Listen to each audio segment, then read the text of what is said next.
Students question number 7 को solve करते हैं। क्वेश्चन नंबर 7 है a cube minus 2 plus 1 upon a cube. ठीक है, और इस सवाल के साथ बुक में आपको हिंट भी दी गई है, यानी a cube minus 2 plus 1 upon a cube is equal to a cube plus 1 upon a cube minus 3।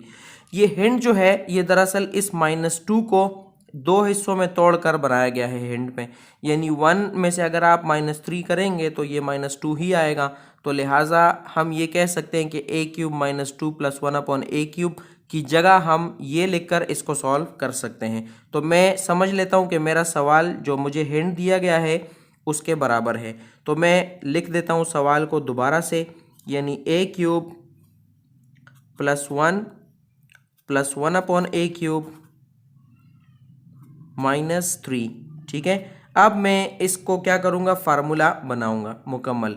तो मैं फार्मूला कैसे बनाऊँगा, सबसे पहले मैंने ए क्यूब बनाना है। तो आपको पता है ए क्यूब अगर मैं ए को अंदर ले लेता हूँ तो क्यूब इसका आ जाएगा बाहर, तो ये हमारे पास बन गया ए क्यूब। अब मैंने बी क्यूब बनाना है, 1 से बनाएंगे तो 1 आपको पता है 1 के ऊपर आप क्यूब लिख दें, 1 को कोई फ़र्क नहीं पड़ेगा। तो ये बन गया ए की वैल्यू, ये बन गई बी की वैल्यू। अब मैंने बनाना है सी क्यूब, तो c हमारे पास 1 अपॉन ए क्यूब से बनेगा, तो 1 तो 1 ही रहेगा और a हमारे पास उसका क्यूब बाहर चला जाएगा। तो ये हमारे पास आ गया a cube plus B cube plus C cube.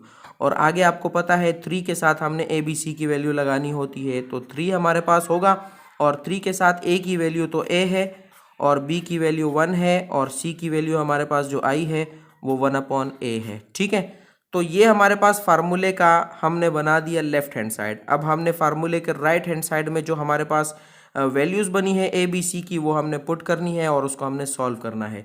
तो फार्मूले के राइट हैंड साइड में मैंने ए प्लस बी प्लस सी लिखना है। तो ए हमारे पास ए के बराबर है, बी हमारे पास 1 के बराबर है और सी हमारे पास 1 अपॉन ए के बराबर है। तो ये ए प्लस बी प्लस सी बन गया। अब मैंने बनाना है ए स्क्वायर, तो ए स्क्वायर ए का स्क्वायर होगा प्लस बी स्क्वायर 1 का स्क्वायर होगा प्लस सी स्क्वायर 1 अपॉन ए का स्क्वायर होगा। ठीक है, ये मैं यहाँ से फार्मूले से देख के बना रहा हूँ। तो माइनस ए और बी को मल्टीप्लाई करना है, ए हमारे पास ए ही है और बी हमारे पास 1 है, माइनस ए बी हो गया। ठीक है, माइनस बी और सी को मल्टीप्लाई करना है, तो 1 हमारे पास मल्टीप्लाई होगा किसके साथ, सी की वैल्यू के साथ। तो सी की वैल्यू क्या है, 1 अपॉन ए। ठीक है, अब हमने क्या करना है, माइनस सी और ए को मल्टीप्लाई करना है। ये सी हमारे पास 1 अपॉन ए है। ठीक है, और इसको हम मल्टीप्लाई करेंगे ए के साथ। तो ये हमारे पास फार्मूले का हमने जो राइट हैंड साइड था उसमें हमने वैल्यूज़ लगा दी पूरे फार्मूले में। ठीक है, अब हम इसको सॉल्व करेंगे। तो सॉल्व करने के लिए आपको पता है फार्मूले का ये वाला हिस्सा तो पहले से सॉल्व होता है। तो ए प्लस 1 अपॉन ए तो अपनी जगह पर आएगा। अब हम क्या करेंगे, हमने ये वाला हिस्सा फार्मूले का सॉल्व करना है। तो ए का स्क्वायर अगर हम लेते हैं तो ए स्क्वायर आता है। ठीक है, अब हम क्या करेंगे, प्लस बी का स्क्वायर यानी 1 का स्क्वायर 1 ही होता है। ठीक है, प्लस सी का स्क्वायर 1 होगा और ए का स्क्वायर ए स्क्वायर आ जाएगा। ठीक है, माइनस ए और 1 आपस में मल्टीप्लाई होंगे तो यहाँ पर माइनस ए आ जाएगा। ठीक है, अब माइनस 1 और 1 आपस में मल्टीप्लाई होंगे 1 ही होगा और उसके नीचे ए आ जाएगा। ठीक है, इसी तरह यहाँ पर ए और ए आपस में कैंसिल हो जाएंगे तो लास्ट में हमारे पास सिर्फ 1 रह जाएगा, जो यहाँ से मैंने ले लिया। तो ये हमारा स्टूडेंट्स क्या हो जाएगा, ये हमारा इस सवाल का आंसर हो जाएगा। 8 है, show that X cube plus Y cube plus Z cube minus 3xyz can be written as 1/2 x plus Y plus Z x minus Y whole square plus Y minus Z whole square plus Z minus X whole square. तो हमें कहा जा रहा है कि ये साबित करें कि X cube plus Y cube plus Z cube minus 3xyz को हम यूं भी लिख सकते हैं। तो हम इसको कैसे साबित करेंगे स्टूडेंट, सबसे पहले तो मैं X cube plus Y cube plus Z cube minus 3xyz को फार्मूले की शक्ल में लिखता हूँ। तो जब मैं इसको फार्मूले की शक्ल में लिखना शुरू करूँगा तो एक्स का क्यूब अगर मैं बाहर ले लेता हूँ तो ये हमारे पास आ जाएगा एक्स क्यूब। ठीक है, प्लस इसी तरह वाई का भी मैं क्यूब बाहर ले लेता हूँ ताकि मेरे पास ए बी सी की वैल्यूज़ आ जाए इसमें फार्मूले में, जिसको हम पुट कर सकें। और इसी तरह हमारे पास जेड का क्यूब हम बाहर ले लेते हैं। इसी तरह -3 के साथ आपको पता है जो ए बी सी की वैल्यूज़ आ जाती है वो हमने लगानी होती है। तो एक्स वाई और जेड हमारे पास ए बी सी की वैल्यूज़ आ गई हैं। तो ये सिंपल हमारे पास वही फार्मूला है a cube plus B cube plus C cube minus 3 a b c का। और लेकिन इसमें फ़र्क क्या आ गया कि इसमें ए बी सी की जगह एक्स वाई जेड है।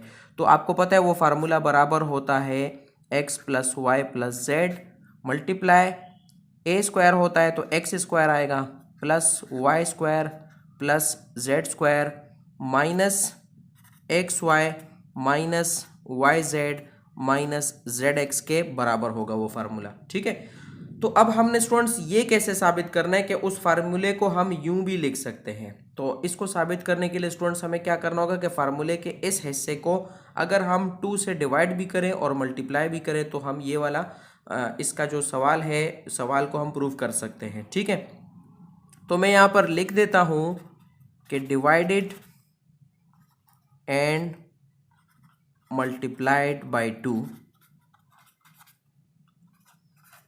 अगर हमें सवाल के इस हिस्से को 2 से डिवाइड भी करूं और मल्टीप्लाई भी करूं तो मैं x plus Y plus Z को अपनी जगह पर लिखूंगा।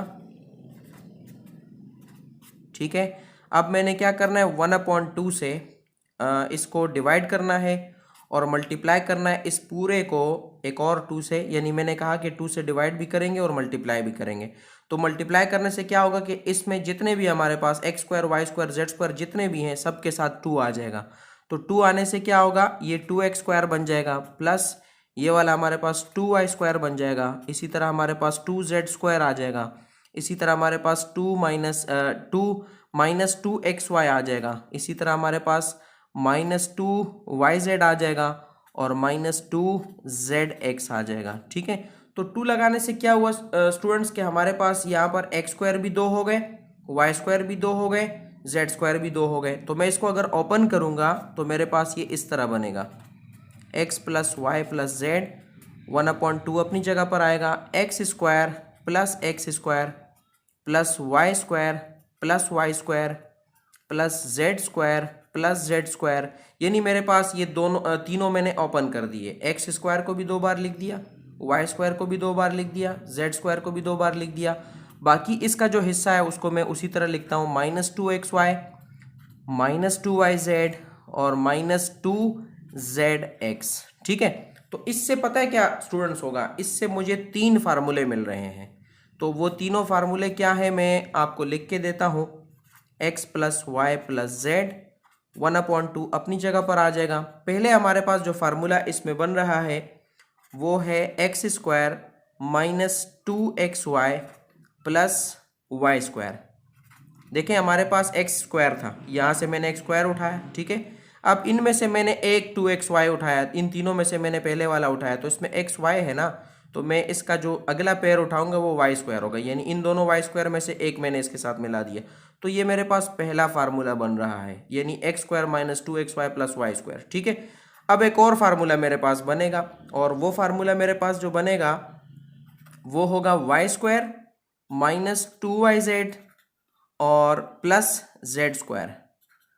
अब मुझे कैसे पता चला कि मैंने यहाँ जेड स्क्वायर लेना है, क्योंकि दूसरे 2 के साथ वाई और जेड है ना, तो मैंने वाई और जेड से वो फार्मूला बनाना था। तो दरमियान में भी वाई जेड आना चाहिए और शुरू और आखिर में भी वाई जेड आना चाहिए। तो इसमें देखिए हमारे पास वाई स्क्वायर मैंने उठाया, ठीक है, एक मैंने लास्ट में जेड स्क्वायर उठाया और एक हमारे पास आ गया अब दरमियान में -2yz। तो ये मेरे पास बन गया दूसरा फार्मूला। ठीक है, अब हमारे पास एक और फार्मूला बनेगा तीसरे वाले से। तो तीसरे वाले में मैंने z और x उठाने हैं। तो शुरू में हमारे पास आ जाएगा जेड स्क्वायर -2zx और लास्ट में हमारे पास आ जाएगा एक्स स्क्वायर। ठीक है, तो ये मेरे पास बन गया तीसरा फार्मूला।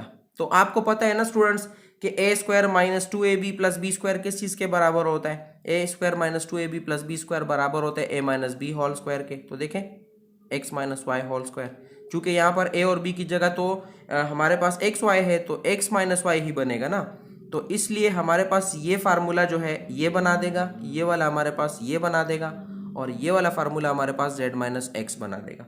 तो हम लिख सकते हैं 1/2 को अगर मैं कॉमन ले लूँ तो शुरू में आ जाएगा x plus Y plus z आ जाएगा। ठीक है, x plus Y plus z और अब देखें x square -2xy plus Y square बराबर होता है x minus Y whole square के। तो मैं लिख सकता हूँ कि ये बराबर होता है x minus Y whole square के प्लस दूसरे फार्मूले की बारी है। तो दूसरा formula Y square -2yz plus Z square बराबर होता है y minus Z whole square के। तो ये आ जाएगा y minus Z whole square. ठीक है, और आखिर में हमारे पास आखिरी फार्मूला है तो Z square -2zx plus X square बराबर होगा z minus X whole square के। तो ये स्टूडेंट्स हमने प्रूफ कर दिया कि हम X cube minus Y cube plus Z cube minus 3xyz को इस तरह भी लिख सकते हैं जैसा हमसे सवाल में डिमांड की गई थी। तो लास्ट में मैं इसके साथ लिख दूंगा कि ये मैंने प्रूफ कर दिया है।